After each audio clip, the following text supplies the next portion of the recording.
자, 일단 선거를 앞두고 이 대통령의 지역구였던 인천 계양을이 시끌벅적한 것 같습니다. 일단 그제 김남준 전 대변인이 출판 기념회를 열었고 또 어제는 송영길 전 대표가 출판 기념회를 또 열었습니다.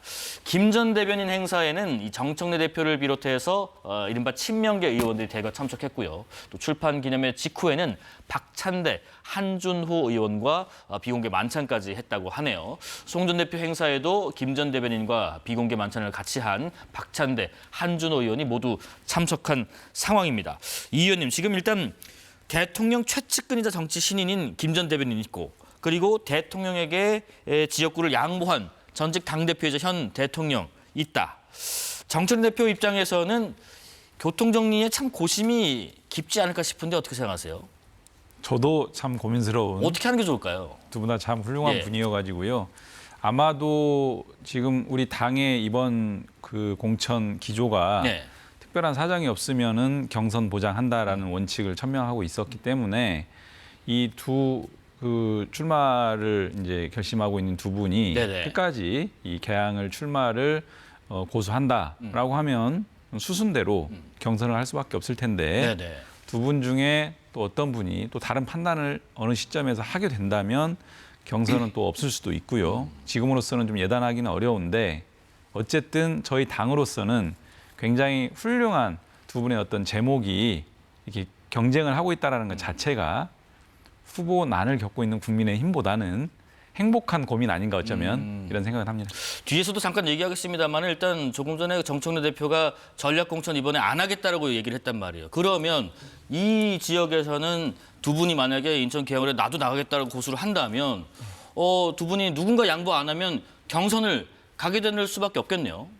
만약 전략공천을 안 하겠다라고 하는 이제 입장 표명이 전략공천위원회 자체를 운영하지 않고 일체 전략공천 안 하겠다라고 한다면 그런 상황이 연출될 수도 있고 정청래 대표께서 어쨌든 두 분 중에 누구 한 분을 당의 입장에서 선택하는 것 자체가 굉장히 좀 곤혹스러운 상황이잖아요. 또 한 분을 선택했을 때 그로 인한 또 여파도 또 있을 수 있고 하기 때문에 이 상황에 대해서는 두 분도 여러 가지 고민을 하고 있지 않을까.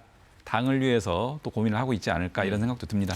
자, 정 의원님, 상대당 입장에서 봤을 때 송영길 전 대표 같은 경우에 그런 얘기도 나옵니다.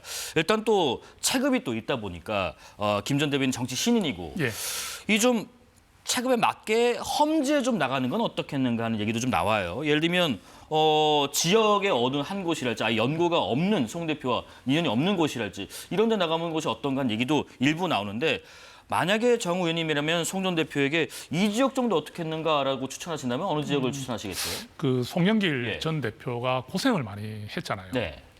그러니까 어찌 보면은 이재명 대통령을 위해서 본인의 지역구 5선을 했던 그 지역구를 어떻게 보면 좀 이재명 대통령에게 그죠? 이렇게 기반을 드리는 형태로 이렇게 하고 그리고 지금 재판을 받으면서 상당히 고생을 많이 한 분입니다. 그런데 그런 분에게 희생까지 해달라 하기에는 쉽지 않을 수 있다. 아, 그래요? 그런 느낌이 들죠.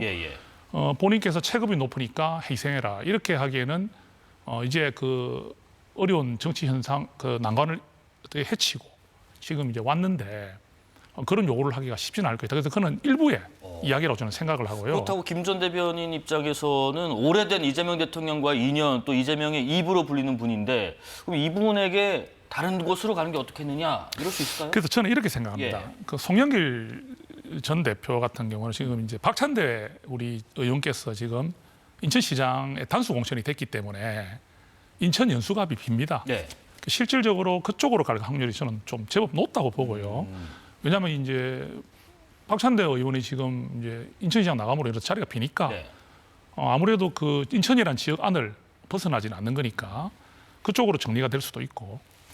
그리고 또 일각에서는 또 김민석 총리가 당대표 후보로 나오게 된다면은 또 국무총리로 갈 수도 있지 않느냐 이런 이야기도 들었고요. 또 어떻게 보면 송영길 전 대표가 직접 당대표 선거에 출마를 해서 정치적인 재기를 뿐만 아니라 승부수를 걸 수도 있다 이런 여러 가지 이야기들이 있거든요.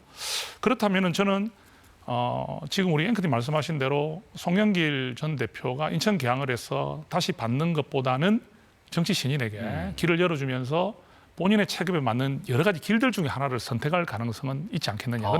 그런데 그것이 어떤 험지라든지 뭐 이런 쪽으로 이렇게 요구하기에는 좀 무리가 있다. 저는 그렇게 봅니다. 요즘에 그 대구가 핫하던데 혹시 대구에서 한동훈 전 대표와 송영길 전 대표의 매치랄지 이런 부분은 전혀 생각이 없을까요? 앵커께서 이제 상상력을 발휘하신 것 같은데 제가 봤을 때는 가능성이 거의 없다 희박하다. 이렇게 좀 보여지고요. 예. 어제 이제 우리 송영길 전 대표 출판기념회를 다녀왔습니다. 이제 그 인사말을 하는데 네. 들어보니까 어쨌든 5선까지 했고 당대표까지 했는데 총선 나가서 국회의원 한 번 더 하는 게 큰 의미가 있겠냐. 내가 국회의원 하고 안 하고에 정말 고집을 부리고 욕심을 내는 것은 아니고 국회로 돌아가서 이재명 정부의 성공을 위한 미랄이 되겠다라고 하는 거에 좀 방점이 있다라는 네. 취지로 좀 얘기를 했습니다. 그런 차원에서 보자면 일단 대구나 이런 험지는 좀 갑작스러운 면이 있는 것 같고요. 아마도 발언한 내용을 보면 당대표는 출마하지 않겠다라는 것을 언론에서 한번 밝힌 적이 있지 않습니까? 그렇기 때문에 일단은 이번 재보궐선거에 좀 출마를 하고 이후에 이재명 정부 기간 동안 어떤 큰 역할을 할 수도 있지 않을까 이런 생각은 듭니다. 잠깐 언급했던 것처럼 지금 정청래 대표의 고심이 좀 깊어지는 양상인 가운데 정 대표가 이번 선거에서 한 가지 결단을 했습니다. 당대표의 권한 중 하나, 전략공천을 하지 않겠다고 선언했습니다. 한번 들어보겠습니다. 저는 이번 지방선거 승리에 모든 것을 걸겠다고 수차례 약속을 드렸습니다. 저부터 모든 기득권을 내려놓고 오직 정해진 절차에 따라 경선이 치러지도록 혼신의 힘을 다하겠습니다. 당원 당규상 보장된 당대표의 전략공천을 저는 행사하지 않으려 합니다. 자, 전략공천을 행사하지 않겠다고 선언한 이유가 뭘까? 이 의원님, 그런 얘기 있습니다. 전략공천 자체가 이게 나쁜 건 아니잖아요. 예를 들면 경쟁력이 약한 어떤 지역은 전략공천이 유리할 수도 있는 것이고 또 앞서 잠깐 언급했던 물론 어떻게 될지 모르겠습니다만은 뭐 경선이 과열되는 뭐 인천 계양을 같은 지역이 만약에 나온다면 그런 부분도 좀 해소할 수 있는 조치가 바로 전략공천일 수 있는데 뭐 때문에 하지 않겠다고 선언했을까요? 일단은 제가 지금 이제 뉴스 들어오면서 네. 바로 접한 소식인데 사실은 저 내용이 우리 당 공천 과정에서 예. 일체 전략 공천을 하지 않겠다라는 취지는 아닌 것 같고요. 다만 전략 공천하는 그런 과정 속에서 당 대표가 일정한 권한을 행사할 수 있는 부분들이 있거든요. 네. 우리 당 규정상 이제 그런 부분들에 있어서 손을 놓겠다라는 취지로 그러니까 이제 이해가 내가 되고요. 찍진 않겠다. 네, 그런 공관위에서 취지로. 만약에 네. 이 지역을 전략 지역으로 누구를 내자 하는 거는 뭐 네. 할 수 있겠습니다만 그 얘기인가요? 네, 그런 취지로 이해가 됩니다. 그리고 실제로 우리 당에 지금 전략공천위원회가 구성이 돼 있습니다. 네. 돼 있고 위원장 및 위원들이 다 이제 구성이 돼 있기 때문에 전략공천 자체를 하지 않겠다라는 의미로는 보여지지 않고요. 그 과정에서 당대표로서 할 수 있는 어떤 역할이나 권한 행사는 내려놓겠다. 라고 하는 취지로 이렇게 이해해 주시면 좋을 것 같습니다. 그렇다면 정 의원님 이렇게도 여쭤봐야겠네요. 그러면 전략 공천 자체가 민주당에 없어지는 건 아닌데 예. 당 대표의 전략 공천의 권한을 내려놓겠다는 것은 다시 말하면 혹시 전략 공천을 하지 않았을 때 만약에 어느 지역에서 패배한다고 하더라도 정 대표 입장에서는 이 책임 소재에서 좀 벗어날 수 있는 기대감도 반영돼 있는 부분인가 어떻게 생각하세요? 예, 지금 이용 의원님이 설명을 하시니까 저도 좀 네. 이해가 됩니다. 사실 아까 그 의원님께서 설명하시기 전에는 저도 약간 의아했던 부분이 이 전략공천 카드를 완전히 포기할 수는 없거든요. 네. 선거를 공천을 하다 보면 필요한 곳이 있습니다. 그런데 설명을 잘 해주신 것 같고요. 그 우리 앵커님 말씀하신 대로 이 전략공천이 물론 당대표가 이래 행사할 수 있는 권한들이 있을 겁니다.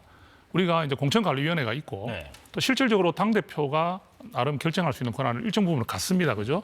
그럼 이 부분에서 나의 권한을 최소화시키겠다는 의미라고 받아들이거든요.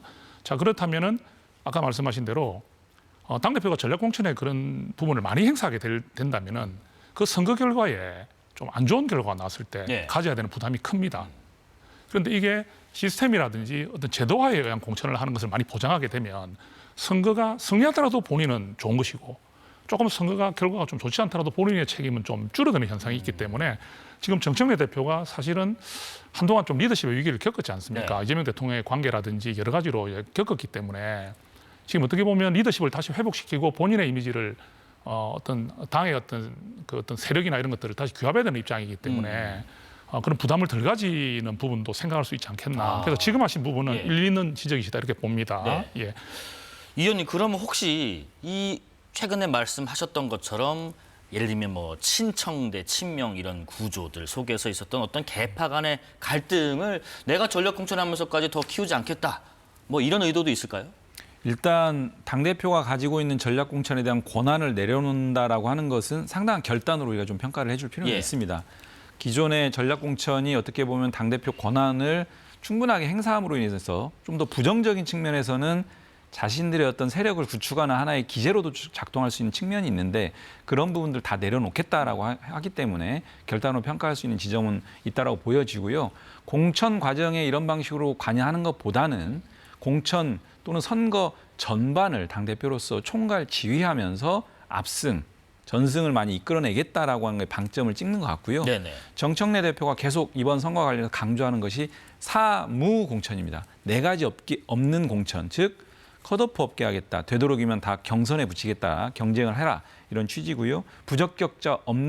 부적격자가 발생하지 않는 그런 공천. 도덕적 결함이 있는 없는. 사람. 네. 예. 그래서 또 낙하산 공천하지 않겠다. 또 부정부패 이런 부분들 없애겠다. 이런 공천 과정에 네 가지를 없게 하는 공천 기조를 천명했고 네. 이것들이 실제로 이번 지방선거에서 확실하게 적용되고 정착된다라고 하면 저는 선거에 큰 의미가 있다라고 보여지고요. 예. 그 하나의 또 일환으로서 전략 공천 권한을 내려놓는 하나의 결단을 한 거다 이렇게 생각합니다. 전략 공천이 그 비판하는 사람들은 그런 얘기 하잖아요. 이거는 밀실 공천이다 이런 얘기를 뒤에서 또 하곤 하는데 그러면 국민의 해마가 좀 대비된 효과도 있지 않을까? 예를 들면 이쪽 당대표는 전략 공천 안 한다는데 국민의힘은 뭐 이런 얘기에 대해서는요? 저희도 지금 여기에 대한 뭐 전략 공천을 하지 않겠다 이런 표현까지 하지는 않았습니다. 네. 않았는데 저희의 기조 자체가 사실은 경쟁을 하라는 지금 의미를 이야기하고 있거든요.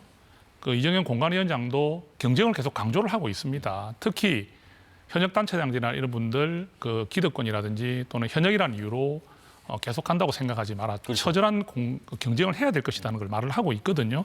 그 말은 저희 당도 역시 마찬가지로 전략 공천을 이렇게 막 우리의 어떤 전략으로 쓴다든지 그걸 어떻게 최대한 활용한다는 의미로 말한 적은 없기 때문에 우리 국민의힘 같은 경우도 현재까지는 경선이 일단 많이 활용되는 경선을 많이 적용하는 형태로 갈 가능성이 높다고 보고요.